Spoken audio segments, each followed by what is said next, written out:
Muy buenos días a todos aquellos que hoy nos sintonizan para pasar juntos unos momentos invocando a Dios, agradeciendo al Señor en este día de reposo que hoy Dios nos da y que la mejor manera de pasarla es precisamente así, como es mejor empezar el día, es exactamente abriendo la Escritura, recordando a Dios y recordando todas las cosas buenas que el Señor hace por nosotros. Bienvenidos hermanos, hermanas, bienvenidos a aquellas personas asiduas que constantemente eh, se, se unen a este canal y también bienvenidos si eres nuevo. De veras siéntete bienvenido y esperamos que lo que Dios ha hecho en muchos de nosotros se extienda para todos aquellos que todavía no prueban lo bueno que es el Señor. Y bueno, pues precisamente creo que eh, para empezar una reunión de este tipo, lo mejor para ayudar a nuestros pensamientos a que vayan hacia donde tienen que ir, hacia el lugar más importante que es en reflexionar acerca de Dios y bueno, todo lo que trae consigo hacerlo, que es de veras esas meditaciones y lo que uno piensa cuando pone en su mente a Dios, cuando se acuerda del Señor, cuando lo pone como primer cosa en el plano de su mente, bueno, pues la verdad es que empiezan a pasar cosas muy buenas, cosas espirituales, y bueno, para eso estamos aquí. ¿Qué les parece si me acompañan al Salmo 136? Este Salmo 136, si tú quieres ir en tu Biblia, está bien, si no, creo que podemos poner aquí los versículos que yo voy leyendo. Pero este Salmo 136 es un salmo peculiar, es un salmo quizás distinto a otros salmos, es un salmo definitivamente de alabanza, es un salmo que tiene 26 versos, pero tiene la característica de que así como tiene 26 versos, dice 26 veces una frase y la repite durante todos los versículos. Esa frase es porque para siempre es su misericordia. Esto hace que este salmo sea pues un salmo especial, es un salmo que se cantaba como en estrofas, obviamente, pero como que había uno, quizás sería un sacerdote, quizás sería alguna persona encargada de la cuestión de la alabanza, de la cuestión de del sacerdocio en los tiempos de hace muchos años, ¿sí? Estamos hablando bueno, de los tiempos de David o de los tiempos posteriores a David, y entonces decían una estrofa, por ejemplo, y después quizás la gente, los congregados, repetían esta frase, porque para siempre es su misericordia. De esta manera era como una conversación en donde definitivamente esta frase por lo menos no la iban a olvidar jamás, porque para siempre es su misericordia. De hecho, el Salmo también empieza y acaba de la misma manera. El primer versículo dice, alabad a Jehová, porque Él es bueno. Y después como que respondía la multitud, porque para siempre es su misericordia. Te digo, en cada versículo se responde la misma estrofa o el mismo estribillo, porque para siempre es su misericordia. Y el verso 26, que es el último verso del Salmo, dice, alabad al Dios de los cielos, porque para siempre es su misericordia. Así que el Salmo empieza diciendo, alabad a Jehová, por una razón, porque Él es bueno, y termina diciendo alabad a Dios al Dios de los cielos, porque para siempre es su misericordia. No sé si te diga a ti algo, eso de que un salmo empiece y termine de la misma manera, como instruyéndonos, como diciéndonos, como recordándonos, alabad a Jehová, porque Él es bueno. alabad al Dios de los cielos. Quizás tu día sería muy diferente. Y no solamente estoy hablando del día de reposo. Cualquier día de la semana sería interesante que empezaras a experimentar lo que significa empezar el día con alabanza, empezar el día con tus pensamientos en la persona más importante y terminar el día de la misma manera como empieza y como acaba este salmo. Pero tiene más peculiaridades este salmo. Cuando dice tantísimas veces porque para siempre es su misericordia, para mí el mensaje es claro. El mensaje es que no se te olvide, que no se nos olvide que para siempre es su misericordia. Reflexiona en esas palabras, porque su bondad es eterna, traducen otras Biblias, pero la idea es la misma. O sea, hablamos de un Dios paciente, de un Dios bueno y de un Dios ayudador, y que te quede muy claro, es lo que te está diciendo este Salmo 136, que para siempre es su misericordia. O sea, para que no desesperes, yo creo, para que no desesperemos, para que no cambiemos el rumbo de nuestro camino una vez que has tomado el camino del Señor, para que las dificultades presentes no te hagan claudicar, no te hagan desistir, no te hagan echarte para atrás, porque para siempre es su misericordia. O sea, si hoy tienes vida, si hoy tienes la capacidad de elegir tus caminos, si hoy no estás muerto, si hoy tienes tus facultades en orden, mira, hoy es el día, porque Dios ha sido misericordioso. ¿Cuánto pudiéramos cada uno de nosotros decir lo misericordioso que Dios ha sido? ¿Verdad que sí? Ahora, después, el verso 2, el 3 y el 4 lo mencionan de una manera interesante. Primero dice, alabad al Dios de los dioses. O sea, el Dios que está por sobre todo Dios. Si alguien o si alguna criatura o si alguien se atreve a decirse Dios, Dios está por encima de él. Muy por arriba, porque es el Dios de los dioses. Después dice el Señor de los señores. Si alguien, si alguna cosa, si algún vicio, si cualquier cosa es Señor de una vida, aquí tenemos al Señor de los señores, al que está por arriba de cualquier señorío, arriba de cualquier amo. Aquí tenemos a Dios que está por arriba de todo. Y el verso 4 dice al único, como diciendo con mayúscula, al único que hace grandes maravillas. ¿Sí? Después, los versículos que siguen nos dejan ver a Dios en la creación y a Dios en la historia de Israel en pasajes claves muy conocidos, como cuando Dios los libera de Egipto, como cuando Dios abre el Mar Rojo, como cuando Dios les libra de enemigos y de reyes mucho más poderosos que ellos en principio, y entonces se va con la historia de Israel. Pero eso ya pasó hace mucho tiempo. Y nuestro Dios es el mismo hoy y va a ser el mismo siempre. Es el mismo ayer, es el mismo hoy y el mismo para siempre. Entonces, la historia de Israel ya pasó hace mucho tiempo y ellos experimentaron la mano de Dios. Pero la historia de Israel puede ser tu historia. Y de hecho, algunos de nosotros podemos ya decir que es nuestra historia actual. Y nosotros podemos ver cómo Dios mete su mano para ayudarnos en todas las cosas que necesitamos, para dirigirnos en todas las decisiones difíciles y para darnos fuerza cuando en nuestro cuerpo y en nuestra voluntad pareciera que ya no hay ninguna.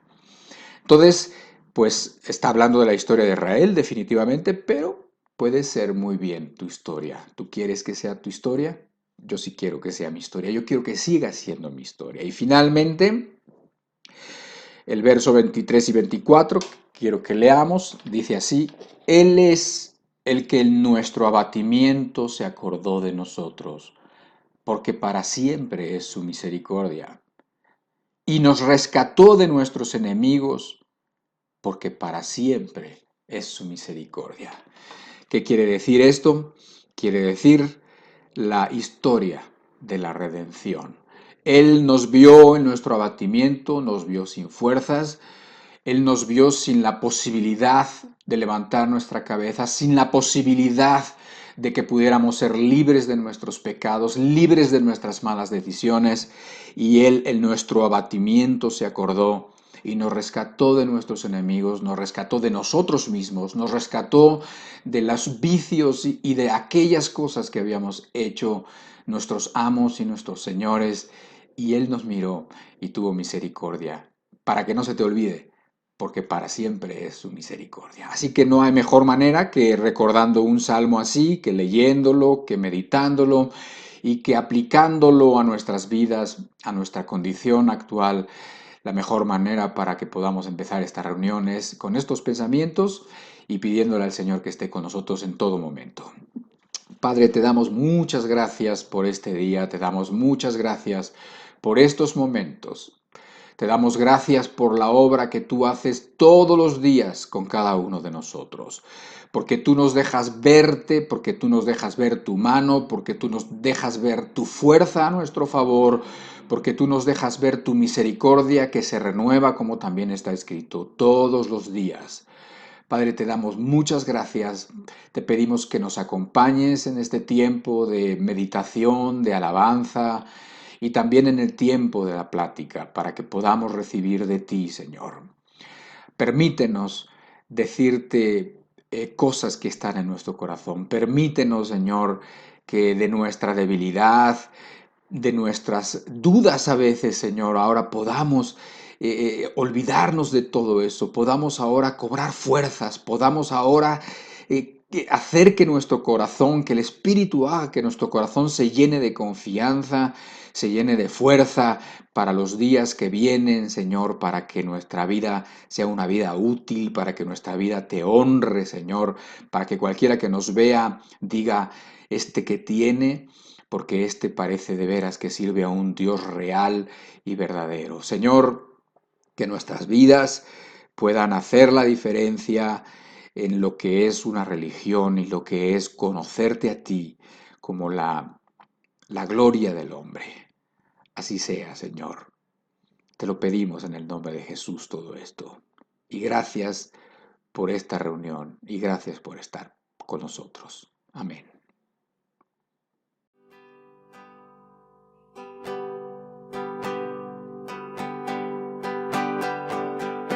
No está la gloria en la sabiduría, no está la gloria en el poder, no está la gloria en las riquezas, mas mi gloria es conocerte a ti, pues tú eres grande, oh Dios, Señor de las naciones, tú eres grande, oh Dios, el dueño de la tierra, tú eres grande, oh Dios, Creador, Redentor, mi gloria es conocerte a ti, mi gloria es conocerte a ti, mi gloria es conocerte a ti. Amén, Señor. Alabanza, honor y gloria a ti, Señor. Amén, Exaltado Señor. sea, Señor.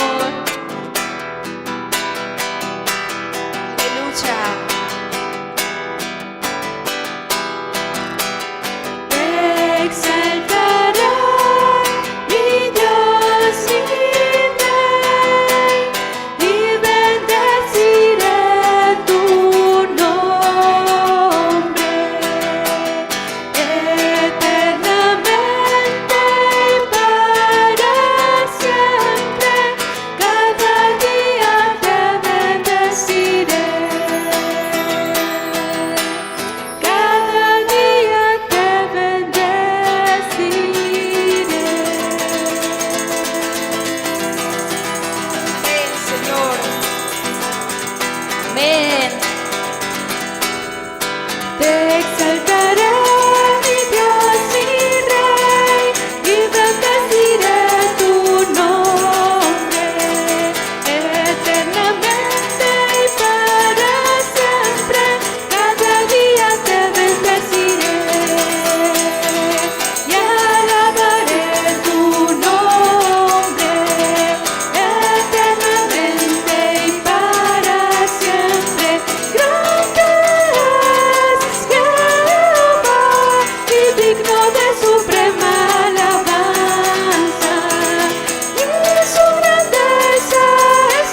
felicidad, el corazón nos llena, grande es el Señor.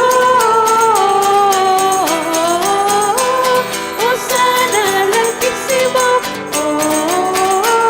Hosana al Altísimo, Hosana al Altísimo, grande es el Señor.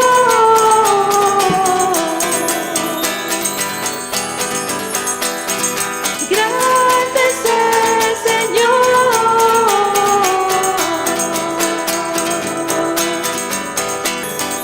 Amén. Aleluya. Alabad a Jehová porque Él es bueno, para siempre es su misericordia. Alabad a Jehová porque Él es bueno, para siempre es su misericordia. Alabad al Dios de los dioses, alabad al Señor de los señores, alabad al Rey de los reyes, alabad al Dios de los cielos, porque para siempre, para siempre, para siempre es su misericordia, porque para siempre, para siempre, para siempre es su misericordia, porque para siempre, para siempre, para siempre es su misericordia.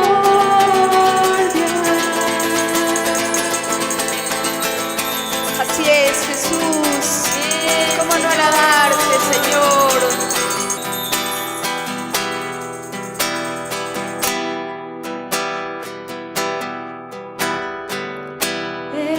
Exaltad a Jesús nuestro Dios. Exaltad a Jesús nuestro Dios. Y postraos ante el estrado de sus pies, nuestro Dios, santo es. Y postraos ante el estrado de sus pies, nuestro Dios, santo es.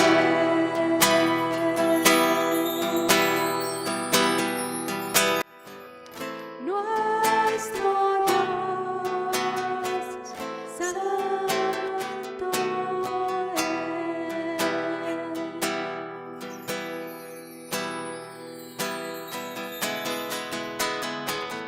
Y postraos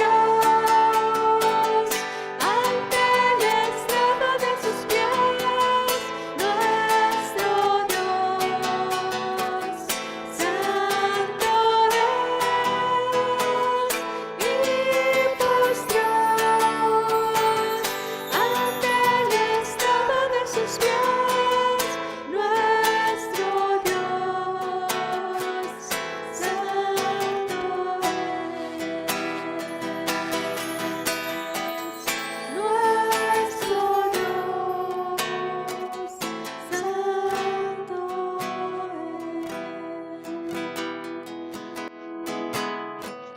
Nuestro Dios, santo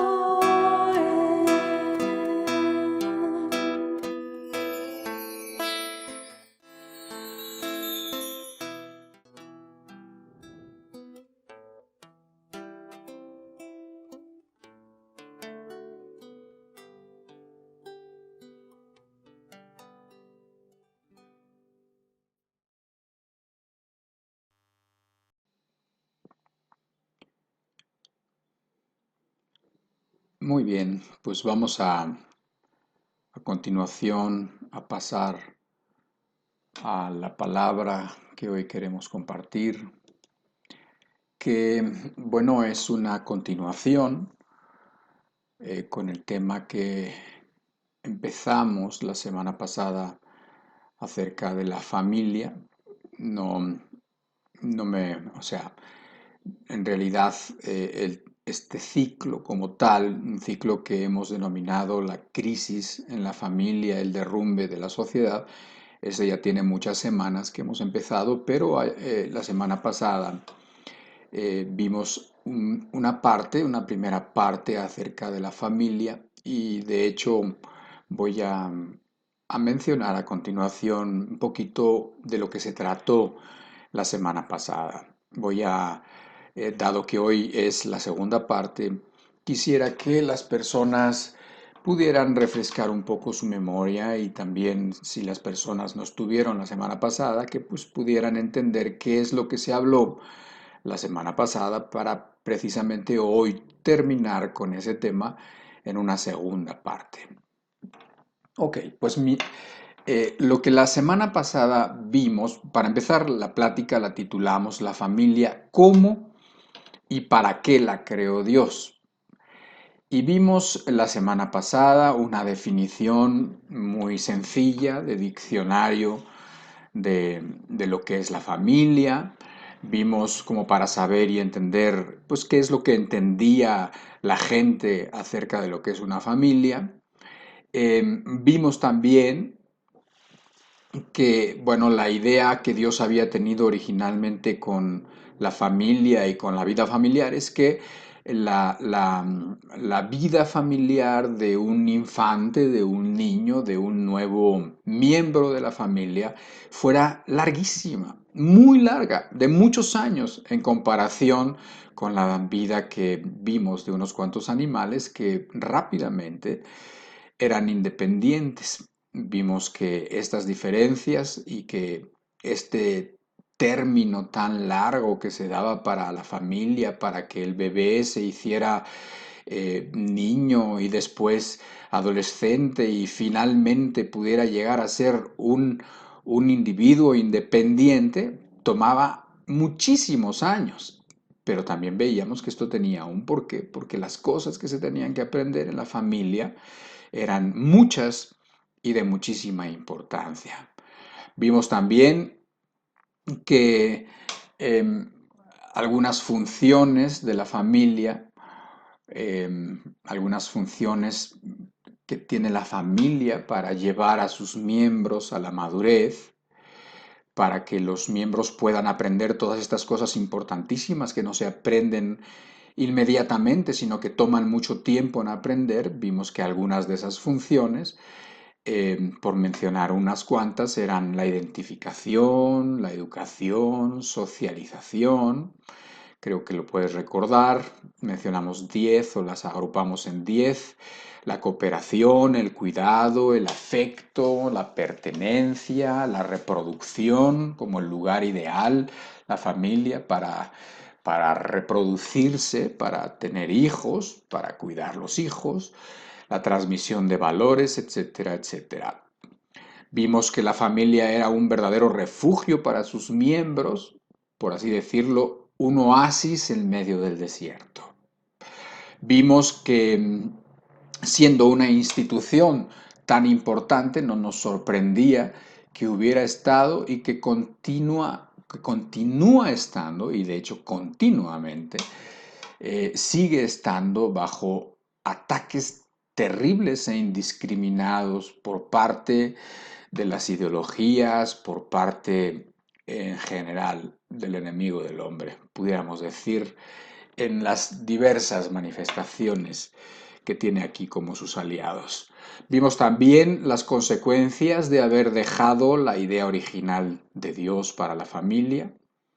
Vimos el resultado de los movimientos sociales que empezaron, digamos, hace 60 años, como fue la revolución sexual, que ya nos permiten ver los frutos de sus malas decisiones en muchos adultos, en muchas vidas desgarradas definitivamente, pero sobre todo en la juventud. Lo vimos con más profundidad, lo vimos con casos del INEGI, de suicidio actual o casi actual en México, Y terminamos nuestra plática con una reflexión esperanzadora.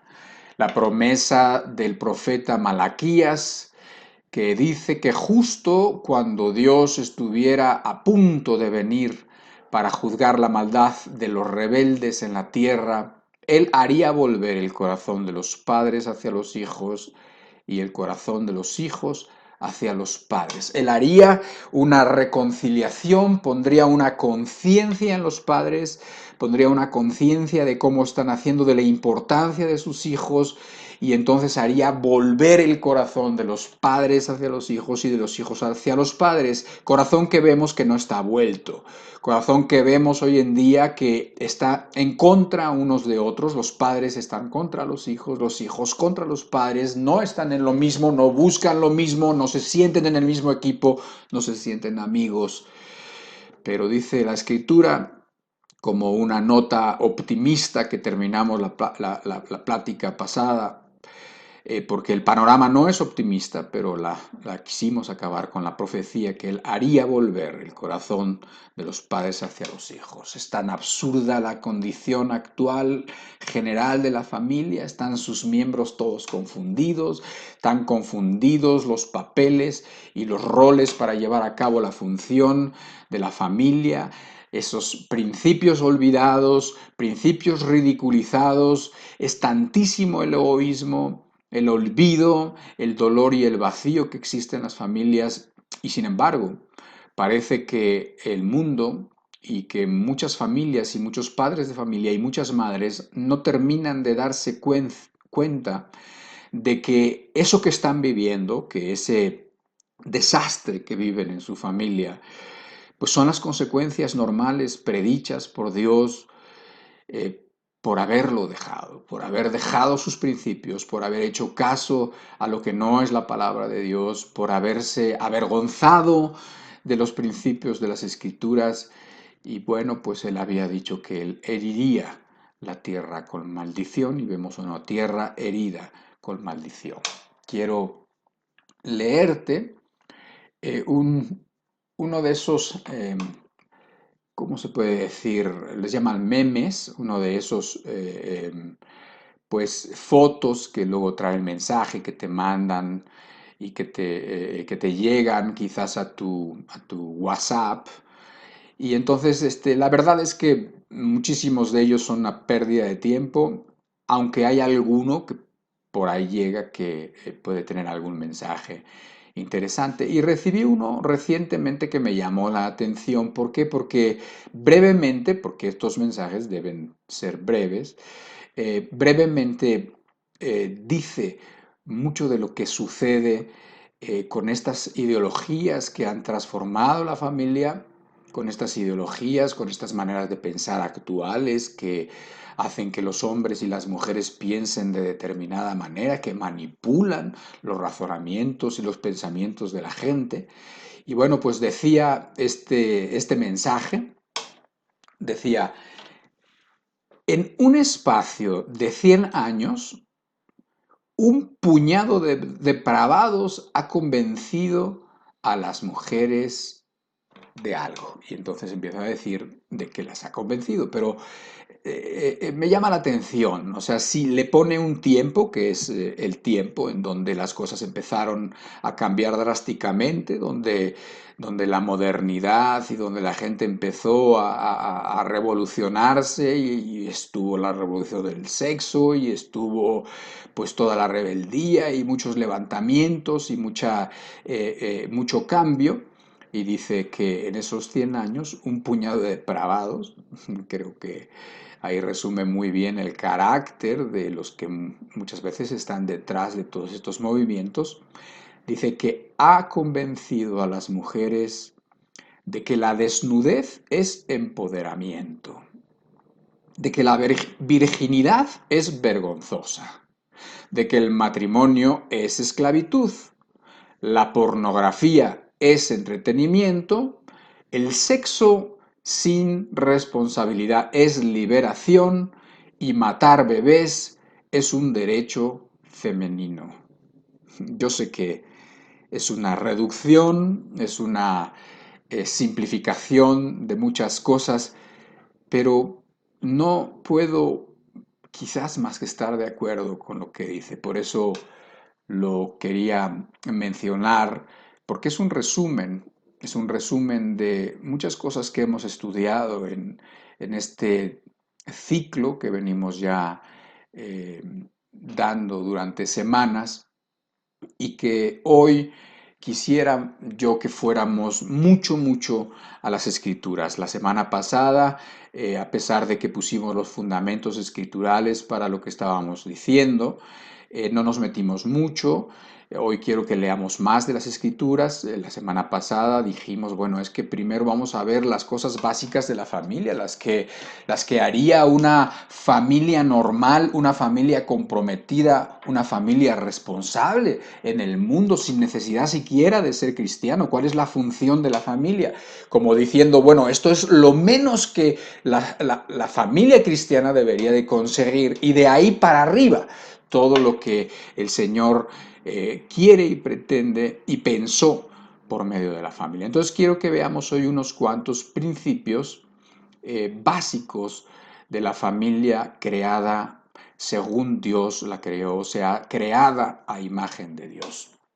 El punto número uno, el principio número uno, te puede sorprender porque no es ninguna gran revelación, sin embargo, hoy es necesario decir este punto número uno. La familia tiene como fundamento la unión de dos personas, un hombre y una mujer. Una nueva familia se forma por la unión inicialmente de un hombre y de una mujer. Tú entiendes que hoy en día es necesario hacer esta aclaración, aunque parezca que no es, o sea, parezca que es demasiado básica. Sin embargo, hoy hay que hacerla. ¿Por qué? Porque el término familia hoy en día ya no se entiende igual, porque la gente se pone nerviosa si tú defiendes la familia que es constituida por un hombre y una mujer, porque empiezan a llamarte cosas si tú defiendes la idea original de Dios, dado que no estás considerando como plan de Dios, ni estás considerando como un plan que funcione el modelo de familia que ahora proponen, que puede ser dos hombres en vez de un hombre y una mujer, o que pueden ser dos mujeres, o que pueden ser dos mujeres y un hombre. Y bueno, pues en realidad yo sé que te puede sonar muy básico, pero sin embargo quiero mencionarlo porque esto está recibiendo todos los días un ataque constante, porque están cambiando la manera en cómo pensamos, porque están redefiniendo términos que por todas las edades han significado una cosa, pero ahora empiezan a significar otra. Ahora, para poner base a este primer punto de que la familia está hecha de un hombre y una mujer, quiero leerte Mateo 19 en el verso 3 al verso 5. Dice, entonces vinieron a él los fariseos tentándole y diciéndole, ¿es lícito al hombre repudiar a su mujer por cualquier causa? Él respondiendo les dijo, ¿no habéis leído que el que los hizo al principio varón y hembra los hizo? Y dijo, por esto el hombre dejará padre y madre y se unirá a su mujer, y los dos serán una sola carne. Aquí llama la atención que cuando a Jesucristo le preguntaron acerca del matrimonio, acerca del divorcio, o sea, se acercaron a él para que comentara acerca de este tema, de la familia y del matrimonio en particular, él dice, no habéis leído, o sea, está diciéndole a la gente que vaya a lo que está escrito, o sea, como poniendo lo que está escrito como fundamento, como el origen, como la idea original, y les llama la atención hacia lo que está escrito. Quizás esto es muy importante para nosotros porque aquí hay tantas opiniones, o sea, todo el mundo opina, tenemos que escuchar la voz de los que saben y de los que no saben, tenemos que escuchar la voz de cualquier persona que quiera alzarla, y hoy en día pues tienen la voz, sobre todo se les da voz a todos aquellos que se alinean a la manera de pensar del mundo, y a los que no se alinean se les da menos voz o de plano se les quita la voz, o sea, no se les permite que se expresen. Pero cuando el Señor Jesucristo dijo, esto no es cuestión de opiniones, aquí es cuestión de lo que está escrito, ¿no habéis leído que entonces al principio, cuando los hizo al principio, varón y hembra los hizo? Dijo, y por esto el hombre dejará padre y madre y se unirá a su mujer. Por extensión de esto que está diciendo el Señor Jesucristo, es que hay dos géneros nada más. Hay hombre y mujer, nada más. O sea, no hay los ciento y pico géneros que hoy en día se reconoce en el mundo, reconoce la ONU, ¿verdad? Reconoce para dar cabida a todos los caprichos e ideas raras que a la gente se le quieran ocurrir y para que nadie se sienta excluido. Este es definitivamente el discurso de la inclusión, pero en esa inclusión se pisa lo que Dios estableció y lo que dice ahí que desde el principio se creó, varón y hembra, en esa unión que iba a ser el principio de la familia. ¿Ok? Entonces, ese punto número uno me parece a mí como que demasiado tenerlo que estar hablando, pero así están los tiempos, definitivamente así están los tiempos. Ahora, déjame leerte un poco más acerca de los fundamentos bíblicos que quiero poner, o sea, que quiero leerte, ya también algunos de estos los leímos la semana pasada, pero quiero mencionarlos para que los apuntes y los tengas. En otras palabras, el hecho de que yo pretenda, quiera e intente dar explicaciones acerca de los versículos no dejan de ser más que explicaciones que yo doy acerca de los versículos. Es más importante el versículo en sí, es más importante lo que está escrito. Lo que está escrito, lo que tú puedes revisar, lo que tú tienes que leer, a lo que tú tienes que poner muchísima atención no es tanto a los comentarios que otra persona puede hacer de los versículos. Eso está bien. ¿Por qué? Porque te puede dar más claridad, porque te puede iluminar un versículo que no era muy claro, que era oscuro para ti, y entonces te da una idea y eso te permite seguir entendiendo muchas cosas. O sea que esa palabra explicada por un maestro de la escritura o por una persona que le da una interpretación razonable, una interpretación racional o inteligente, etcétera, eso está muy bien, pero lo más importante es el versículo en sí, lo que está escrito. Por eso yo quiero que lo leamos, por eso quiero que lo apuntes, porque eso es el fundamento donde tú deberías de estar poniendo tu familia, los fundamentos y las bases de una familia sólida. Entonces, el primer texto que quiero leer está en Efesios 5 y también en Efesios capítulo 6. Primero en el 5, versículo 22 dice así, las casadas estén sujetas a sus propios maridos como al Señor, porque el marido es cabeza de la mujer, así como Cristo es cabeza de la iglesia, la cual es su cuerpo y Él es su Salvador. Así que como la iglesia está sujeta a Cristo, así también las casadas lo estén a sus maridos en todo.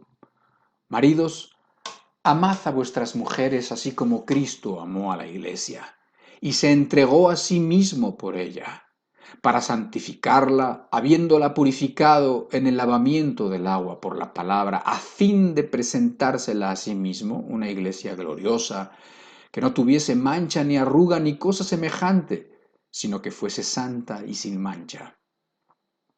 Así también los maridos deben amar a sus mujeres como a sus mismos cuerpos. El que ama a su mujer a sí mismo se ama, porque nadie aborreció jamás a su propia carne, sino que la sustenta y la cuida, como también Cristo a la iglesia, porque somos miembros de su cuerpo, de su carne y de sus huesos. Por esto dejará el hombre a su padre y a su madre y se unirá a su mujer, y los dos serán una sola carne. Grande es este misterio, mas yo digo esto respecto de Cristo y de la iglesia. Por lo demás, cada uno de vosotros ame también a su mujer como a sí mismo, y la mujer respete a su marido. Y el capítulo 6, versículo 1 al 4. Hijos, Obedeced en el Señor a vuestros padres porque esto es justo. Honra a tu padre y a tu madre, que es el primer mandamiento con promesa, para que te vaya bien y seas de larga vida sobre la tierra. Y vosotros, padres, no provoquéis a ira a vuestros hijos, sino criadlos en disciplina y amonestación del Señor. ¿Qué les parece? Aquí tenemos porciones de la Escritura que nos hablan de este tema sin ninguna duda, que nos hablan de este tema dando mandamientos, dirección muy precisa, muy particular, dependiendo si tú eres hombre, si tú eres mujer, si tú eres padre, si tú eres madre, o si tú eres hijo, o si tú eres hija. Entonces, claramente no deja lugar a la ambigüedad y te dice lo que hay que hacer y cómo hay que hacerlo. Entonces, el leer estos versículos sin la interpretación de nadie, sino pidiendo al Espíritu Santo que te ayude a entenderlos y a ponerlos por obra, es lo mejor que pudiéramos hacer. ¿Por qué? Porque de esto se han escrito toneladas de libros. Y muchas veces habrá cosas interesantísimas que leer en esos libros. Pero sin embargo, lo que va a tener un efecto perdurable en tu vida es lo que el Espíritu te diga a ti, en tu corazón claramente, y ponga en tu corazón y como que lo selle las palabras que está diciendo y que están ahí, sencillas de entender. Y cuando habla de los hombres, está diciendo que tienen que ser como Jesucristo es con su iglesia, como Jesucristo sufrió por su iglesia, como Jesucristo pensó en su iglesia y se dio y murió por ella, así el hombre debería hacer con su mujer. Y eso te deja muy claro el papel del hombre, porque sí está diciendo también que el hombre es cabeza de la mujer y cabeza de la familia. Sí, pero así como Cristo es cabeza de la iglesia. O sea, para el hombre habría que decir, no solamente te quedes con los supuestos beneficios de ser la autoridad, sino con la responsabilidad de ser la autoridad como Dios manda. Ahora, en la próxima sesión, el próximo domingo, Gustavo nos va a hablar más de este punto, de la autoridad y versiones falsas de la autoridad, así como la versión verdadera, para poder entenderlo muy bien. Pero nuevamente te repito, aquí ya está escrito y está sencillo de entender. Hay una forma que se tiene que entender para el hombre, hay algo que se debe de entender, cuál es la función del hombre, cuál es la función de la mujer, cuáles son las condiciones para uno, para el otro, y de qué manera se tienen que cumplir, porque a todo esto también el Señor está diciendo que lo tenemos que hacer todo para el Señor, todo para Él. Andad en amor, dice un texto también ahí de Efesios, o sea, que como que todo lo que hagamos entendamos que lo tenemos que hacer con amor. Y también a las mujeres les dice que se sometan a sus maridos, que se sujeten a sus propios maridos como al Señor. Y entonces ahí está, te está diciendo lo que la mujer tiene que hacer y de qué manera lo tiene que hacer. O sea, no puede ser una sujeción fingida, tiene que ser una sujeción de corazón. Así como no puede ser el culto y el amor a Dios fingido, sino tiene que ser de corazón. Del todos modos, igual, de la misma manera, tiene que ser con el esposo. Entonces, ahí está lo que hay que hacer si eres hombre, si eres mujer, si eres padre, si eres madre, si eres hijo, y de qué manera lo tienes que hacer. A los hijos les dice también que tienen que obedecer en el Señor a sus padres, porque además de que es justo, esa es una protección para ellos, porque dice que honra a padre y a tu madre para que te vaya bien y para que seas de larga vida en la tierra. ¿Cuántos hijos por desobedientes? ¿Cuántos hijos por estar ignorando o por no honrar a sus padres o por tener excusas para no honrarlos? Terminan haciendo lo que sus padres no quisieran que hicieran y terminan sus días temprano, cuando no los tenían que haber acabado, en un accidente, en un lío, en un asesinato o en lugares donde no tenían que estar. Pero bueno, eso es una historia que muchos pueden saber que ha sucedido. Apenas me comentaba un amigo joven, muy joven, tiene menos de 20 años, que unos compañeros precisamente habían tenido un accidente de coche en donde se habían muerto varios, y uno de los que se había muerto, su padre y su madre nunca supieron que había salido de casa en la noche, que se había salido a escondidas y que se había ido de fiesta con sus amigos. No sabe, no sabían. O sea que cuando en la mañana le dijeron, es que tu hijo se ha muerto, dijo, ¿cómo crees si mi hijo está ahí arriba, está dormido todavía? Yo creo que todavía no se levanta. Dice, no, vengan a reconocer el cuerpo, a ver qué pasa, a ver, vete al cuarto, a ver si está, ¿qué están diciendo? Y llegan al cuarto y no está en la cama y no está en ningún lado. Y tuvieron que ir a reconocer el muerto y efectivamente era su hijo, era su hijo. Entonces, cuando la Biblia dice cosas, las dice por algo. Y cuando dice honra a tu padre y a tu madre y obedécelo, porque es un mandamiento con promesa y que además es un mandamiento para que te vaya bien en la vida, no lo dudes, es una promesa. Es algo que te conviene hacer, es algo que te conviene entender de qué manera tienes que honrar a tu padre y a tu madre. ¿Cómo quiere Dios que lo hagas? ¿Por qué? Porque te conviene, porque es para tu bien, porque es para que te vaya bien en la vida y para que tus días sean muchos, para que tu vida sea larga y puedas hacer muchas cosas buenas aquí en esta tierra. Ahora te voy a leer otro texto que está en Colosenses capítulo 3 y te lo doy precisamente para que sepas que no necesitamos basarnos en un solo texto de la Escritura. Aquí vemos un texto también del Nuevo Testamento en Colosenses capítulo 3 verso 18 y te vas a dar cuenta qué parecido es a lo que acabamos de leer, un poco más corto, un poco más resumido, pero muy parecido. Dice, casadas, estad sujetas a vuestros maridos como conviene en el Señor. Maridos, amad a vuestras mujeres y no seáis ásperos con ellas. Fíjate qué preciso es el Señor, maridos. Está diciendo, ama a tu mujer, porque seguramente tu tendencia es a dejarla de amar. Y te está diciendo, y no seas áspero con ella, porque seguramente la tendencia de los maridos es a desesperarse y a ser ásperos con su esposa, pero está diciendo, no lo hagas. No seas así, porque además Cristo no ha sido así con la iglesia, ni Cristo ha sido así con los redimidos, ni con los que quieren caminar con Él. Hijos, obedeced a vuestros padres en todo, porque esto agrada al Señor. Padres, no exasperéis a vuestros hijos para que no se desalienten. Como hace rato decía, que no provoquemos a ir a nuestros hijos. Parece que los padres muchas veces esperan de sus hijos no sé qué esperan, o se desesperan con ellos, o quieren que les den más de lo que les pueden dar, o no se dan cuenta que están en crecimiento, no los quieren entender, los quieren, cuando uno crece puede cometer el error de considerar a los muchachos como si ellos ya supieran todo lo que uno ya aprendió. No, no es así. O sea, si una persona tiene 40 o 50 años, pues esa persona tiene mucha más experiencia. No puedes pretender que un muchacho de 17 años entienda las mismas cosas, vea las cosas como tú las ves, con la experiencia que tú ya tienes. Por eso dice, comprendan a los muchachos, comprendan a sus hijas, para que no se desalienten. Muchas veces se desalientan. Muchas veces tiran la toalla, muchas veces dejan de echarle ganas, muchas veces dicen no sirve para nada todo lo que estoy haciendo, todo lo que me esfuerzo, porque nunca me lo reconocen. Después, como parte de una casa, también sigue hablando de los siervos, dice obedeced en todo a vuestros amos terrenales, no sirviendo al ojo como los que quieren agradar a los hombres, sino con corazón sincero, temiendo a Dios.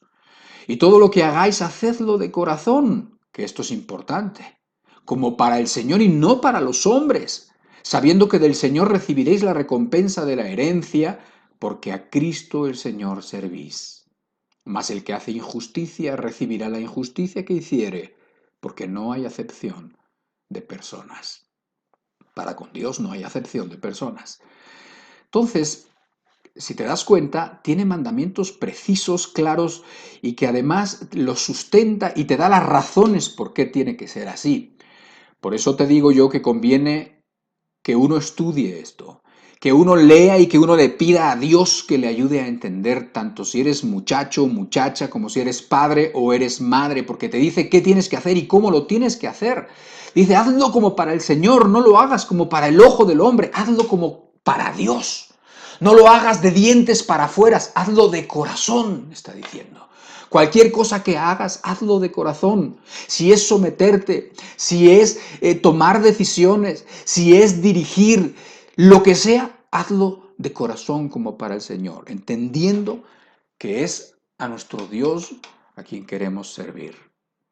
Y aquí podemos entrar, hablando de los principios sustentados por estos textos, en que el marido es cabeza de la mujer, ya lo leímos, pastor de su casa, el que dirige su casa como quien dirige una empresa o una congregación, más específicamente un rebaño, porque es el pastor y responsable además de las cosas que tienen que ver con la espiritualidad de la casa.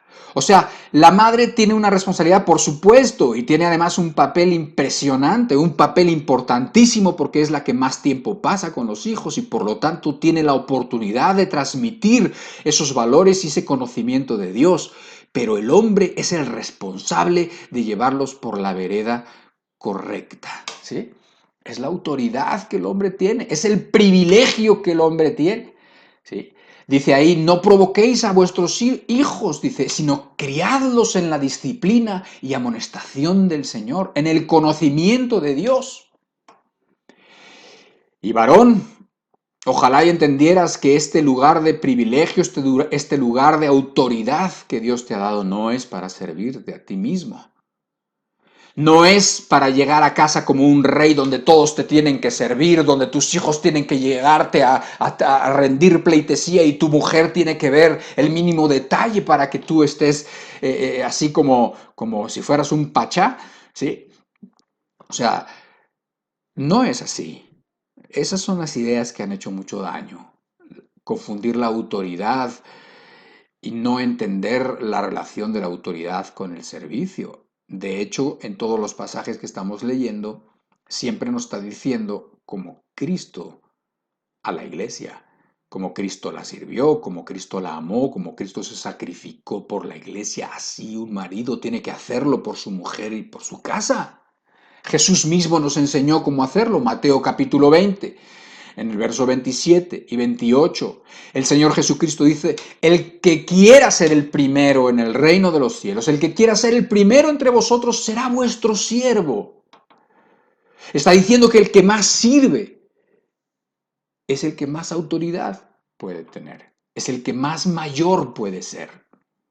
Como el Hijo del Hombre, verso 28, no vino para ser servido, sino para servir y para dar su vida en rescate por muchos. ¿Quién tiene más autoridad que el Hijo del Hombre? ¿Quién tiene más autoridad que Cristo? Que toda la autoridad y que todo señorío y que toda la gloria le corresponde a Él por derecho, porque es suya, porque se la ha ganado, ¿sí? Y nadie tiene autoridad por sobre Él. Y dice que toda rodilla se doblará delante de Él. Todos reconocerán que Él es Señor y que Él es Rey. Todos. Los que quieren y los que no quieren también. Nadie tiene una autoridad superior a la de Él. Y sin embargo dijo que Él no había venido para ser servido, sino para servir y para dar su vida en rescate por muchos. Entonces, si esto no le dice al varón de qué manera se trata esto de la autoridad, esto de que la autoridad está ligado de una manera, en un principio divino al servicio que uno da, al servicio que uno tiene para los demás, al sacrificio que uno hace por los demás. Entonces, si no entiendes eso, si no lo entiendes así, pues no vas a entender nada y vas a seguir con las ideas incorrectas de la autoridad. Pero si lo entiendes así, todo se va a aclarar, todo es fácil de entender. Porque además el hecho de que los hombres no hayan entendido lo que estamos hablando, porque nunca parece haberlo entendido, salvo algunas excepciones, o no hayan querido entenderlo, o hayan hecho mal uso de su autoridad, no quiere decir que el mandamiento no sirva, no quiere decir que el mandamiento no sea correcto, no quiere decir que el hombre sea cabeza y autoridad de la mujer y de su casa. El mandamiento sirve, el mandamiento está bien, pero el problema es que no se ha entendido, no se ha querido entender y no se ha llevado a la práctica de la manera y en el espíritu como Dios quiere, que es como Cristo amó a su iglesia. Como el Hijo del Hombre no vino para ser servido, sino para servir y para dar su vida por los demás. Después, en Primera de Pedro capítulo 3, verso 7, Dice, vosotros, maridos, igualmente vivid con ellas, o sea, con vuestras mujeres, sabiamente, dando honor a la mujer como a vaso más frágil y como a coherederas de la gracia de la vida, para que vuestras oraciones no tengan estorbo. Nuevamente, está diciéndole al hombre que viva con su mujer sabiamente, que la considere como un vaso más frágil. No que él no sea frágil, pero dice que la mujer es vaso más frágil. Muy probablemente aquí lo que tiene que ver es la manera como la mujer está hecha, como es más sentimental, tiene más emociones y así debe de ser porque tiene una parte importantísima que hacer en la crianza de los niños cuando son chiquititos y es la que se da cuenta de las dificultades de los niños, es la que se da cuenta de que al niño le pasa algo y de que esa manera de llorar no es la manera normal de llorar, sino que se da cuenta de que tiene un timbre diferente y por lo tanto no está el niño jugando, el niño le duele algo y tiene una sensibilidad diferente. Y el hombre muchas veces no la comprende y entonces la trata ásperamente, como ya vimos en el otro texto. Pero aquí dice que son igualitos, herederos igual uno que el otro de la gracia de la vida y que si un marido no es cuidadoso, no es tierno, no es como tiene que ser, dice que sus oraciones van a tener estorbo. ¿Te das cuenta? O sea, no, sobre ti, que eres la autoridad, hay una autoridad superior, que es la de Cristo, que está mirando de qué manera ejerces tu autoridad. Y está diciendo, mira, así como tú estás siendo con tu esposa ahora, así como tú estás siendo irritable, así como tú estás siendo desesperado, así quieres que te trate, entonces tus peticiones, dice ahí que van a tener estorbo. Si tú no estás entendiendo que quién es tu esposa, si no estás entendiendo de qué manera tienes que llevar tu relación con ella y cómo la tienes que considerar, dice ahí, como a vaso más frágil. Yo sé que esto no le gusta a las mujeres de hoy en día, que se sienten empoderadas y que se sienten tan fuertes y más fuertes que los hombres. Yo sé que eso no les gusta, pero eso ya no importa. Hay que ir a lo que dice la Escritura. Y también, bueno, pues en estos textos que estamos leyendo, ves el punto número 3 o el principio número 3 de lo que estamos viendo. El primero ya lo vimos, que era un hombre y una mujer. El segundo era, el hombre es cabeza de la mujer y de la familia, es el pastor y responsable además de la familia. Y el punto número 3 es que la mujer debe sujetarse a su marido, que ya también lo habíamos visto por ahí en los versículos.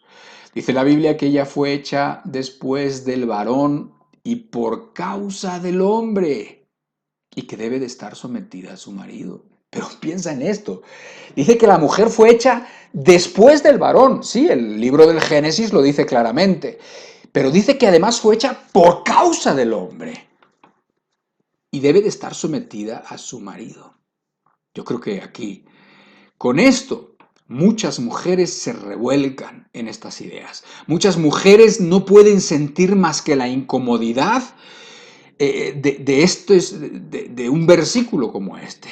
Brincan las radicales feministas, brincan las cristianas feministas, porque sí, ya también hay como que mucha cristiana que pues también está en lo mismo y que está impregnada totalmente las ideologías, pero bueno, yo sé que no es así, o sea, no en el sentido de lo que significa el feminismo y sus reclamos y esa insistencia que tiene en pelearse con el hombre y en competir con el hombre. Yo creo que eso no puede ser uno cristiano y pensar de esa manera, pero lo que quiero decir es que se nos mete por todos lados. Entonces estas ideas empiezan a ser como anticuadas, estas ideas de que la mujer fue hecha después del varón y por causa del varón, son ideas que, bueno, el mundo no puede tolerar hoy. Sin embargo, lo dice la Biblia, pero a mí me gusta ver las cosas, creo que de una óptica mucho mejor a como la ven todos los inconformes con las cosas que Dios ha hecho, todos aquellos inconformes y todos aquellos que creen que lo que Dios mandó tiene fecha de caducidad. ¡Qué curioso! La palabra de Dios dice que permanece para siempre, dice que los cielos y la tierra pasarán, pero la palabra de Dios permanece para siempre, nunca va a pasar de moda. No tiene fecha de caducidad. Todo lo demás tiene fecha de caducidad. La palabra de Dios no tiene. Y entonces resulta que pues, muchas personas están peleadas con esa idea, pero a mí me gusta ver las cosas y trato de buscar el ángulo que más me ayuda a entender y que más me ayude a obedecer y que más me ayude a creer y a confirmar la veracidad y la fuerza de los principios de Dios. Quiero que hagamos un repaso de la creación de Dios al principio, allá en el libro del Génesis capítulo 1 y capítulo 2, pero te voy a pedir que no lo leas, sino solamente lo escuches. Vamos a hablar y vamos a leer versículos, solamente que estos versículos no he agarrado todos los versículos, sino unos sí, uno no, para que no se haga largo, pero para que la idea se pueda seguir entendiendo y se respete la idea. Estamos hablando de la creación en los versículos 1, sobre todo, del Génesis, y después vamos a hacer un acercamiento a una parte de esa creación que está en el capítulo 2, que es la creación específicamente del hombre. Pero no lo leas. Escúchalo nada más. Y dice la Biblia en el primer versículo de la Escritura, en el capítulo 1 y versículo 1 del Génesis, dice, en el principio creó Dios los cielos y la tierra.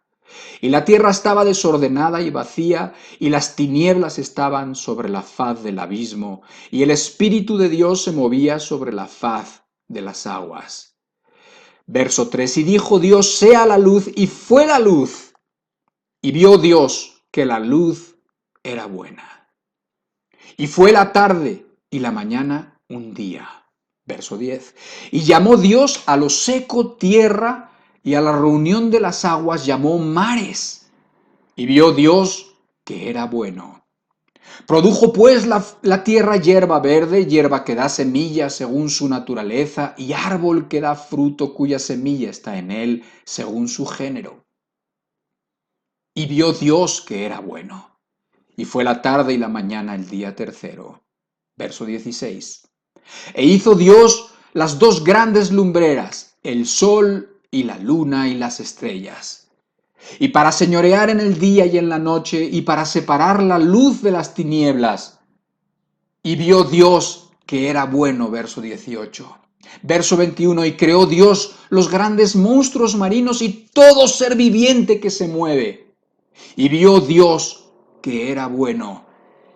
Y después, en el día sexto, Dios hizo al hombre. Y es ahí donde yo te quiero meter al capítulo 2 del Génesis, porque es un acercamiento, un close-up de esa escena de la creación. Es como un zoom, como cuando tú agrandas en una foto un detalle y lo haces más grande y entonces ves con mayor detalle, porque el capítulo 2 nos da más detalles de la creación del hombre. ¿Ok? Y dice en el capítulo 2, verso 15, tomó pues Jehová Dios al hombre y lo puso en el huerto del Edén para que lo labrara y lo guardase. Entonces tú puedes imaginarte aquí que después de la creación, después de haber hecho el mundo, después de haber hecho las estrellas, después de haber hecho los mares, después de haber hecho los animales, imagínate a Dios habiendo puesto al hombre en un lugar especial de su creación, viéndolo después de haber declarado de que cada paso que había hecho, de que cada cosa que había creado, lo miraba y decía, y lo vio y vio Dios que era bueno. Y cuando aquí estamos precisamente en este versículo y cuando está el hombre puesto donde Dios quería que estuviera, dice el verso 18, y dijo Jehová, Dios, no es bueno. O sea, no es bueno, después de decir todo el rato que todo lo que hacía era bueno, ahora dice que algo no es bueno, algo quedó incompleto. Verso 18, no es bueno que el hombre esté solo. Le haré ayuda idónea para él. Y no había en la creación nada que pudiera completar al hombre. Verso 22. Y de la costilla que Jehová Dios tomó del hombre hizo una mujer y la trajo al hombre. Tú puedes ver que Dios hizo a la mujer de la misma esencia del hombre. Dios hizo al hombre del polvo, sí, de la tierra, del barro, pero a la mujer de una parte del hombre. Verso 23 dijo entonces Adán, esto es ahora hueso de mis huesos y carne de mi carne. Por tanto, dejará el hombre a su padre y a su madre, y se unirá a su mujer, y serán una sola carne. Entonces ahora sí podemos regresar después de este acercamiento del capítulo 2, regresamos al capítulo 1 en el verso 27 y creó Dios al hombre a su imagen, a imagen de Dios lo creó, varón y hembra los creó y los bendijo Dios y les dijo fructificad y multiplicaos. Verso 31, y vio Dios todo lo que había hecho y he aquí que era bueno en gran manera. Y fue la tarde y la mañana el día sexto. ¿Te das cuenta? ¿Te das cuenta que hay un momento en donde dice no es bueno cuando todo lo que estaba mirando veía y reconocía que todo era bueno? Pero después de ese momento, después de que en ese momento el hombre, por causa del hombre, hace a la mujer, que es lo que estábamos tratando de demostrar también, según el texto del Génesis, y después regresas aquí a la creación en general del Génesis capítulo 1 y dice que era el día sexto y que Dios vio todo lo que había hecho, todo, ahora sí, incluido al hombre. Y entonces todo lo que miró y dijo era bueno en gran manera. ¿Te das cuenta? Entonces, yo te decía que a mí me gusta, yo prefiero ver las cosas desde este punto de vista. La creación de la mujer. Yo no veo en ningún modo, de ninguna manera, sí veo que a uno lo hizo antes y a otro lo hizo después. Pero también el versículo de antes decía que éramos coherederos, o sea, que éramos iguales en los planes de Dios, en el diseño, en los planes que tenía Él para nosotros, en los planes divinos que tiene tanto para uno para otro, exactamente iguales, ¿sí? Entonces sí veo que hay diferencias y qué bueno que las hay y las hemos estado enfatizando a lo largo de algunas de estas pláticas. Pero a mí me gusta mejor ver las cosas de modo que cuando yo veo la creación de la mujer digo, qué cosa tan hermosa. ¿Quién pudiera quejarse de ser mujer? ¿Sí? O sea, ¿cómo puede ser que los hombres hayan metido las ideas en las mujeres de que son menos o de que los hombres las queremos hacer menos, etcétera, etcétera? Sobre todo los que no las queremos hacer menos, sobre todo Dios, porque han dicho que Dios tiene la culpa, que la manera de pensar como la Biblia nos ha enseñado, que esa forma judeocristiana, que es lo que tiene que ver con la Biblia, que es lo que es culpable de la concepción de la mujer como se ha concebido a lo largo de la historia y de los siglos y que eso ha sido una opresión terrible para la mujer. Yo no sé por qué la gente ve eso cuando lee la palabra. Yo no puedo ver eso. Es como si yo viera, te voy a poner un ejemplo, como si yo viera, vamos a ver, alguien que mirara un anillo de compromiso de oro, que mirara esa circunferencia, ese círculo perfecto, ¿sí? Y de oro puro, y ese que significa tantas cosas, y que lo mirara y que es un anillo de compromiso de una pareja que se va a casar y dijera, y lo mirara y dijera, no, no sé, algo le falta, no está bien. Y entonces ideara ponerle un diamante para que quedara un anillo de oro, pero que además tuviera un diamante precioso. Y entonces lo mirara y lo mirara con satisfacción diciendo, ahora sí, simboliza perfecto el compromiso, la unidad, la diferencia, la fuerza, la hermosura. ¿Qué podría quejarse de ser el diamante de ese anillo? ¿Quién podría quejarse de ser la luna en una historia de amor del sol y de la luna y de las estrellas?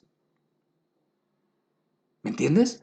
O sea, viene a ser la gloria, esa característica que le da la belleza y que le da muchísimo a ese anillo inicial del que te platicaba. Pero no me lo estoy inventando, porque dice Proverbios 12, versículo 4, la mujer virtuosa es corona de su marido, pero la mala es carcoma en sus huesos. Y dice también por ahí, Primera de Corintios capítulo 11, que la mujer es gloria del varón. ¿Me entiendes? Entonces sí, efectivamente, la mujer fue hecha después del hombre y fue hecha por causa del hombre. ¿Y qué? ¿Hizo qué? La hizo de tal manera y con tal función que es tal como yo te estoy tratando de describir con ese anillo, con un diamante precioso como suelen ser los anillos de compromiso. Y no es solamente así, sino que es corona de su marido, pero la mala carcoma en sus huesos. Y como veíamos antes que una mujer puede hacer por culpa del hombre, ¿verdad? Por culpa del hombre que no la trata como la tiene que tratar, dice que sus oraciones van a ser estorbadas. También vemos aquí una influencia y un peso tremendo de la mujer sobre el hombre. Porque a un hombre normal lo puede hacer rey como corona de su marido. Una mujer virtuosa a un hombre normal lo hace rey. Lo hace que se sepa, que se sienta que es un rey, ¿sí? Pero la mala a un hombre fuerte lo hace como un paralítico, como un parapléjico, carcoma en sus huesos. O sea, la mujer realmente tiene mucho que ver en que un hombre, en que una familia esté completa. Tiene mucho que decir, definitivamente. Un hombre no es lo mismo con su mujer que solo. Y como yo te dije la semana pasada o alguna de estas semanas, yo soy mucho mejor con mi mujer que solo, definitivamente. A mis debilidades le puedo sumar sus fortalezas y me hacen un yo mucho más completo. Ahora, es verdad que estamos totalmente impregnados de los pensamientos de este mundo. La verdad es que hablar de que la mujer debe someterse al hombre, que la mujer fue hecha por causa del hombre, que la mujer fue hecha después que el hombre, créeme que a la gente no le gusta. Pero cuando yo veo las cosas como fueron hechas, yo si fuera mujer no tendría queja, la verdad. No tendría ninguna queja, sino tendría alabanza y le daría gloria a Dios. Pero parece que el hombre y la mujer es el único ser creado en este mundo que se cree más listo que Dios y que nunca parece estar contento con el papel que Dios le ha asignado en sus planes. Nunca. Velo. Nunca está satisfecho el hombre, nunca está contento con donde lo puso, donde permitió que naciera, en el país que le permitió nacer, con los padres que le permitió nacer, con el dinero que les permitió nacer, vivir, etcétera, etcétera. Nunca estamos satisfechos, nunca.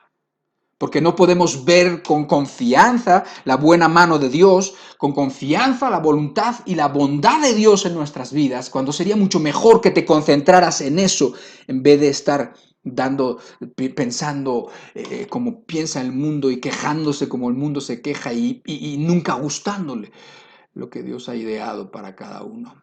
¿Sí? Ahora, quiero decirte dos ideas incorrectas acerca de la palabra sumisión. La sumisión no es solamente para la mujer. Es verdad que dice que la mujer tiene que estar sometida a su marido, es verdad. Pero la sumisión no es algo que la mujer, que es propio y único de la mujer. El hombre y todos estamos llamados a someternos a una autoridad y sobre todo a Jesucristo como la máxima autoridad. ¿Sí? Eso es una idea importante. O sea, es que las mujeres solamente nos dice que nos tenemos que someter. ¿Y el marido qué? El marido también se tiene que someter. ¿Sí? Y ya sabes, porque ya te lo platiqué, de lo que significa el servicio con la autoridad y así la sumisión también de ninguna manera, y es la segunda idea incorrecta que he visto, es que la sumisión pareciera sinónimo en algunas mentes de debilidad. Eso es una idea incorrecta. Ser una persona sometida a una autoridad no es una persona débil de ninguna manera. Es una persona débil cuando estamos hablando de que Cristo estaba sometido a su Padre cuando estaba aquí en la tierra y que está sometido a Dios su Padre. Eso es débil, o sea, Jesús es débil. Jesús, ¿hay alguien más poderoso que el Señor Jesús? Así como hablamos hace rato de que había alguna autoridad superior al Señor Jesucristo donde toda rodilla se doblaría y entonces veíamos que eso no lo hace, eso él había decidido ser siervo de los demás. Lo mismo ahora, cuando una persona decide ser sometida a una autoridad, no quiere decir que es débil, porque Cristo sometió y se somete a su Padre, y no hay nadie más poderoso que Él. Así que la idea de sumisión, debilidad, no es una idea correcta, para que entendamos bien cómo funcionan las cosas en el reino de los cielos. Créeme que a una mujer sometida a un hombre como Dios, como Dios dice, como Dios manda, como Cristo a la iglesia la amó, la mujer se sometería sin reservas a alguien que las ama y que las sirve como Cristo amó a la iglesia. Se sometería sin ningún problema. ¿sí? Someterse a un hombre que es capaz de reconocer en su esposa, de ver toda la fortaleza, todo lo bueno que su esposa le hace y le ha dado, y que pueda decir como en Proverbios capítulo 31, donde habla de la mujer virtuosa, donde habla de esa mujer que tiene características excelentes, y donde el mismo marido y sus hijos la alaban diciendo, muchas mujeres habrán hecho el bien, pero tú sobrepasas a todas. Mientras sus hijos, dice ahí, también la alaban y la llaman bienaventurada. ¿Te imaginas? Una mujer tiene problemas para someterse a alguien que es capaz de reconocer y que la sirve. No tiene ningún problema. El problema es, como mencionamos hace rato, el problema es que los hombres, que las mujeres no han entendido o no han querido entender todos estos mandamientos y han hecho mal uso de su autoridad y de los planes que Dios ha querido siempre, sabiendo que siempre son buenos. Y ya sabes, no importa cómo el mundo piense, la palabra de Dios no tiene caducidad. Los mandamientos y principios de la palabra de Dios no tienen fecha de caducidad, como si tú pudieras ver una mermelada y ver la fecha de caducidad. No tienen. El mundo en la tierra pasará, pero mis palabras no pasarán, dijo el Señor Jesucristo. Deja que el mundo tenga modas, deja que el mundo hoy piense de una manera, dentro de 100 años piense de otra. Hace 200 años pensaba de una manera, ahora piensan que aquella manera de pensar es absurda, después de 100 años van a pensar que la de hoy es absurda, y así van a estar cambiando siempre las cosas, pero lo único que no cambia es la palabra de Dios. Por eso tenemos que ir a la palabra de Dios siempre, siempre. Y que yo pueda explicar alguna cosa, te quiero decir, no es palabra de Dios lo que yo explico. Lo que es palabra de Dios es lo que está escrito. Es la palabra que dijo Cristo y la palabra que se reveló en los apóstoles y que está escrita para nuestro beneficio. Esa es donde tienes tú que poner tus ojos, donde tú tienes que ver de qué manera la vas a obedecer, la vas a entender, de qué manera ponerla en práctica. Ahora, el punto número 4, creo que es el 4, es que los padres son los responsables de la crianza y de la dirección espiritual de los hijos. Lo leímos hace rato en el capítulo 6 de Efesios, en la parte final, donde decía, y vosotros padres, no provoquéis a ira a vuestros hijos, sino criadlos en disciplina y amonestación del Señor. Esta responsabilidad de dirigir a sus hijos, tanto como personas en la sociedad, como personas útiles y como cristianos, le corresponde a los padres, específicamente al padre, a la madre, el padre como director, digamos, general, pero la madre también con el privilegio de pasar muchísimas horas con ellos. Ellos son las principales ovejas de los padres. Nadie absolutamente está más calificado que los padres. Obvio, un maestro o un psicólogo puede saber muchas cosas porque ha estudiado e incluso puede ser más listo que yo como padre, sí, más listo como persona, pero nadie conoce a mis hijos como yo y nadie los ama como yo. Por eso yo soy la persona más calificada para ser el pastor de mis hijos, para ser el que los enseña y el que los está ayudando en cada paso que tienen que dar, el que los educa. ¿Sí? Obviamente tiene que haber otras personas involucradas en su crecimiento, en el crecimiento de los hijos, pero nosotros como padres somos los más importantes. Los hijos tienen eventualmente que convertirse en hombres y mujeres independientes, maduros. Ya hemos visto que hoy en día se ha despreciado la palabra de Dios, los principios de Dios, y los resultados son, entre otros, que los hijos hoy no terminan de madurar nunca. La psicología ha tenido que nombrar como ciertos comportamientos que antes no se daban, como pubertades eternas, como adolescencias continuadas, ¿sí? Oye, durante milenios y hasta 1930 más o menos, los niños se convertían en adultos pronto. A los 17, 18, ¡pum!, ya eran adultos. Hoy, tú júzgalo. Tú júzgalo.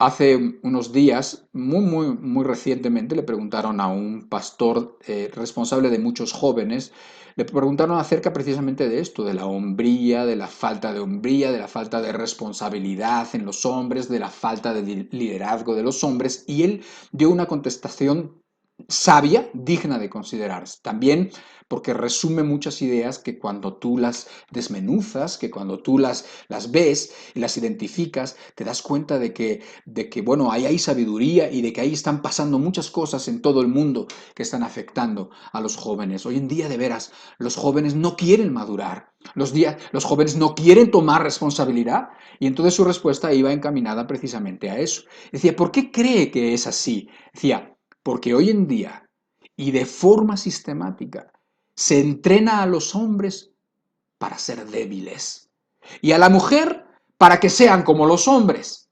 Además se enseña en la sociedad que no hay problema en que las cosas sean así, que de hecho es algo bueno. O sea, como que que el hombre sea débil, que el hombre sea sensiblero, que el hombre sea súper emocional, se enseña como algo bueno, evolucionado, algo nuevo pero bueno, ¿sí? Y de forma sistemática se está enseñando al hombre a ser débil. Hoy, dice, en general, los hombres están mimados, no tienen necesidad de pelear por las cosas porque sus mayores o porque el gobierno se encarga de que no les falte. Eso ha provocado que nuestros niños no aprendan a hacer las labores costosas o lo que les requiere compromiso. Nunca aprenden a ser hombres, nunca terminan de hacer las cosas que que les cuestan, siempre abortan misión, siempre dejan de hacerlo cuando se ponen las cosas difíciles, siempre se desaniman. Los hombres están siendo enseñados a ser débiles. Terrible, pero verdad, cierto.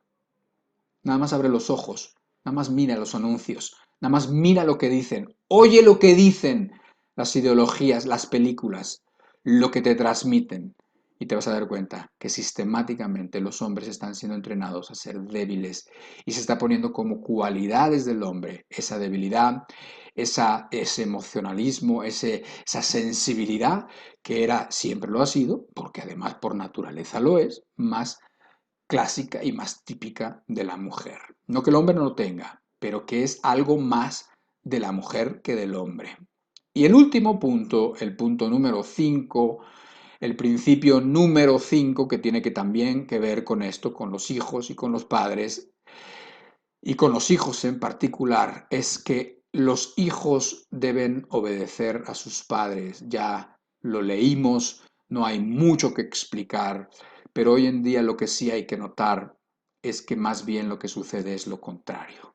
Lo raro es que los hijos sean obedientes y respetuosos de sus padres y de Dios. Esto es lo raro, ¿sí? El Colosenses capítulo 3 en el verso 20 decía, hijos, obedeced a vuestros padres en todo porque esto agrada al Señor. Eso es lo raro.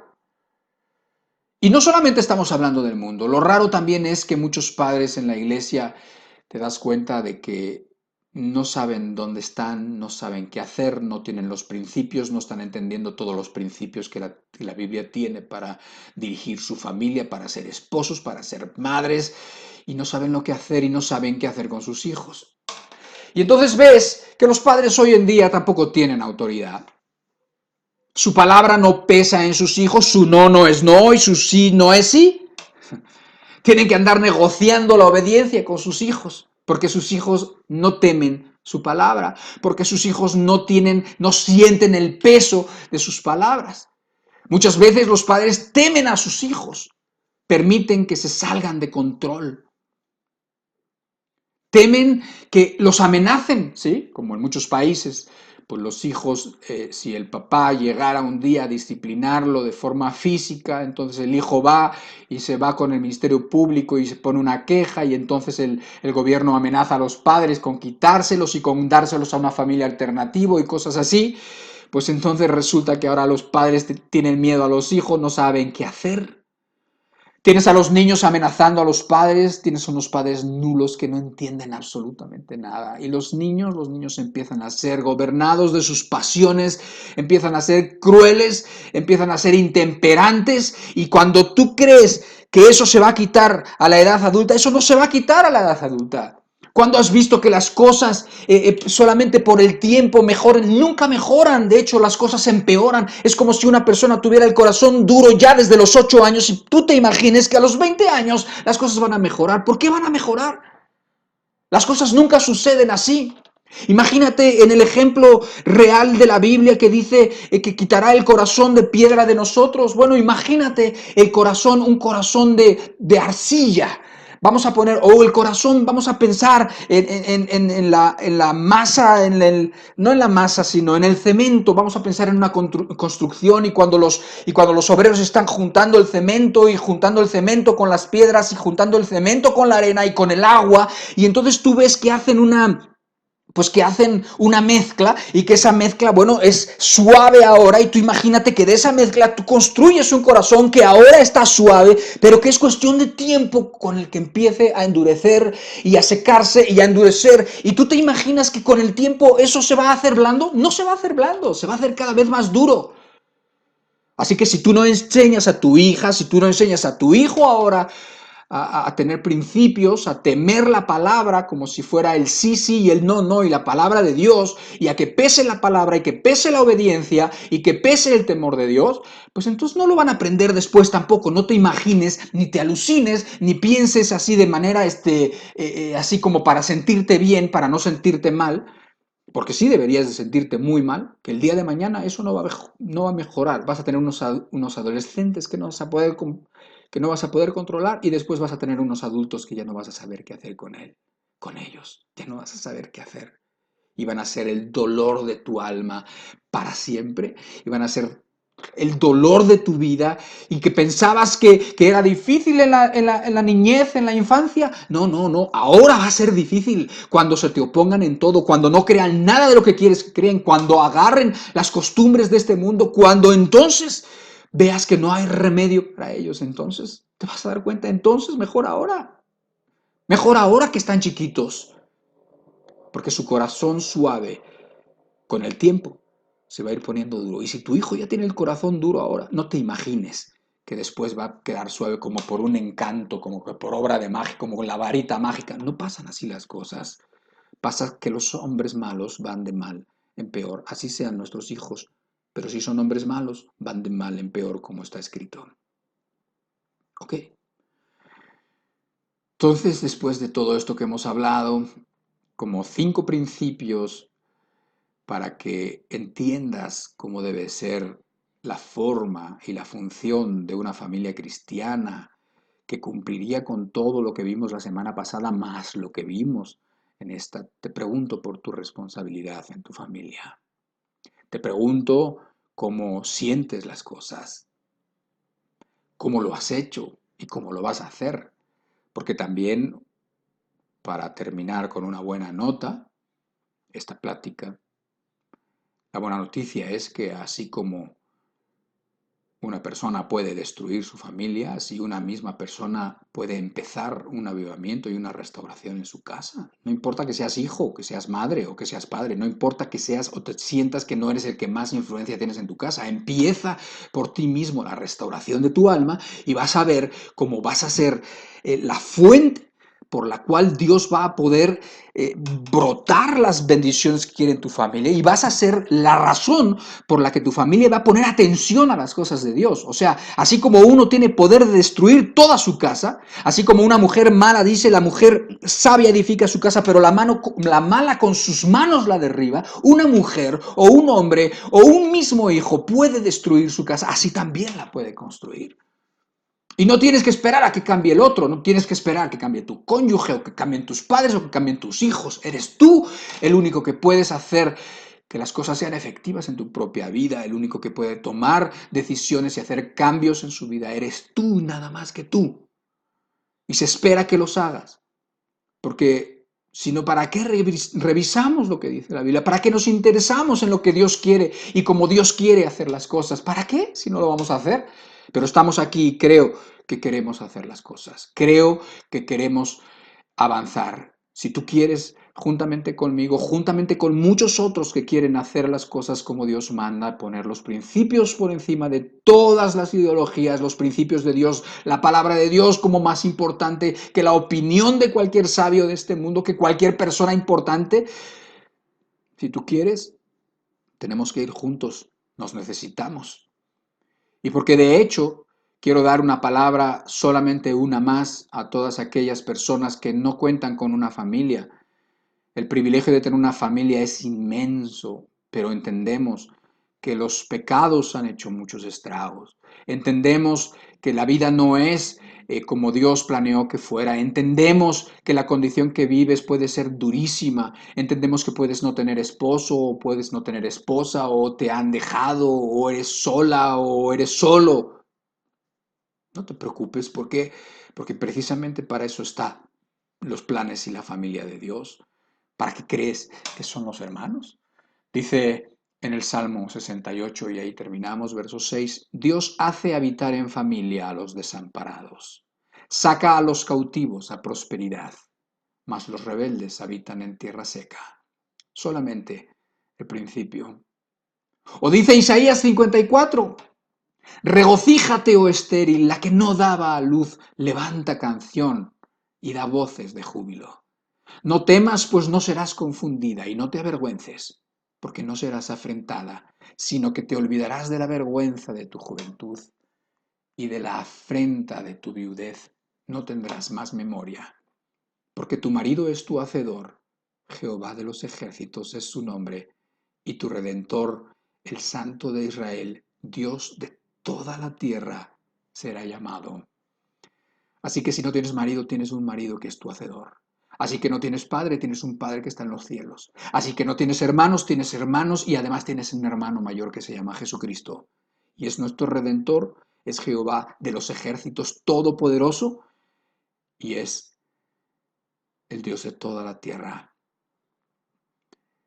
Así que tenemos tantas promesas, tenemos esas ideas maravillosas de Dios para nuestra estancia en esta tierra. ¿Por qué? Porque la familia es precisamente para este tiempo que tenemos en esta tierra. Estamos de paso. Bueno, pues Dios quiere que estemos de paso, pero que estemos en una familia, o en otra familia, o en otra, no importa. Y si no es de lazos de sangre, no importa tampoco, pero que seamos una familia. Muchos de una manera como se dice, literal, viviendo bajo un mismo techo y teniendo una misma autoridad, que puede ser una autoridad humana, sí, y sobre todo una autoridad divina. Entonces, eh, pues Dios ha provisto de este oasis en medio del desierto. ¿Y qué estamos haciendo nosotros en este oasis? ¿Y qué estamos nosotros haciendo con la idea de que la familia fuera un oasis en medio del desierto? ¿Qué estás haciendo? Porque tiempo es de restaurar todas las cosas y esa restauración empieza en nuestra alma y después en nuestra familia. Amén. Bendito sea Dios. Padre, muchísimas gracias por tu palabra y por tantos textos que hoy hemos leído. Ayúdanos a ver que lo importante es tu palabra y los principios expresados en ella. Padre, haz que nuestro corazón se ablande a tu palabra y que nuestra mente entienda tus principios y que nuestra voluntad quede como obligada a obedecer tus mandamientos. Escribe tus mandamientos y tus leyes en nuestro corazón, Señor, porque queremos cumplirlos, porque queremos hacerlos, Señor, porque no queremos que haya nada, ninguna fuerza externa que nos impida ni que se ponga en medio de la obediencia a tu palabra y a tus principios. Por tu Espíritu Santo, Señor, te pedimos que lo hagas en nuestras vidas, hoy, ahorita, Señor, y cada uno que escuche lo que estamos hablando. Y te lo pedimos en el único nombre, que es sobre todo nombre, que es el nombre del Señor Jesucristo, nuestro Señor. Amén. Amén. Pues hemos concluido nuestra reunión. Que Dios te bendiga y que Dios te ayude a perseverar en todas las cosas de este libro que es la Biblia, la palabra de Dios, y que las pongas por obra porque vas a ver la bendición de aquellos que confían en Jehová. Cuídate mucho, si Dios lo permite, nos vemos aquí la próxima semana con un tema de esto mismo, acerca de la familia, específicamente de la autoridad que vamos a tener. Pero por ahora llévate todo esto en tu corazón. Que pases muy buen día y muy buenas tardes con tu familia y que Dios te bendiga mucho. Hasta la próxima semana. Bye.